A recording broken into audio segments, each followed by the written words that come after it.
Ya, pemirsa, Mensesnek Pratikno mengaku sudah menerima surat dari Ketua Umum Partai Demokrat AHY. Surat ditujukan ke Presiden Jokowi terkait isu kudeta Partai Demokrat.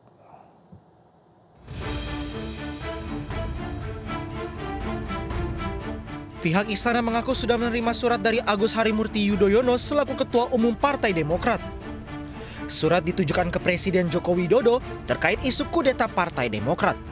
Surat diantar langsung oleh Sekjen Partai Demokrat Teuku Rifki Harsa. Menteri Sekretaris Negara Pratikno menyatakan pihak istana tidak perlu membalas surat yang disampaikan AHY. Tidak perlu menjawab surat tersebut karena itu adalah perihal dinamika internal partai. Itu adalah perihal rumah tangga internal Partai Demokrat.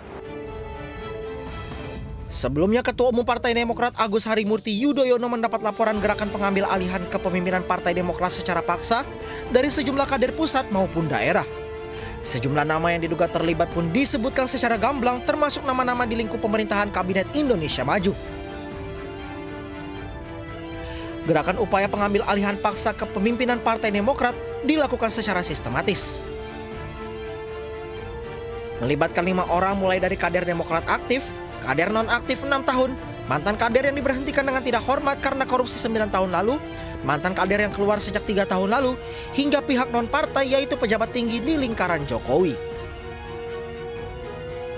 Para pimpinan dan kader Demokrat yang melapor kepada kami tersebut merasa tidak nyaman dan bahkan menolak ketika dihubungi dan diajak untuk melakukan penggantian Ketua Umum Partai Demokrat. Ajakan untuk mengganti pimpinan Partai Demokrat dilakukan melalui telepon ataupun pertemuan langsung. Mereka disebut merencanakan penggantian pimpinan Partai Demokrat melalui Kongres luar biasa untuk menjadikan Partai Demokrat kendaraan di Pilpres 2024 mendatang. Menanggapi adanya isu upaya istana mengambil alih Partai Demokrat, Andi Malarang yang menyebut selama 10 tahun SBY berkuasa tidak pernah ada upaya mengambil alih partai lain.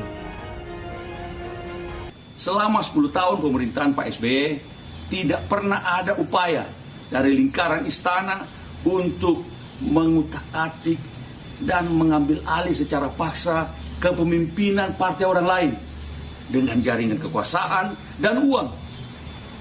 Ini sudah keterlaluan. Ini kemaruk kekuasaan. Sementara itu, dalam cuitannya, Menko Polhukam Mahfud MD membantah bahwa dirinya merestui Muldoko mengambil alih Partai Demokrat. Menurut Mahfud, jabatan Menko tidak bisa digunakan dan pasti tidak laku untuk memberi restu pengambil alihan partai. Tim Liputan iNews melaporkan.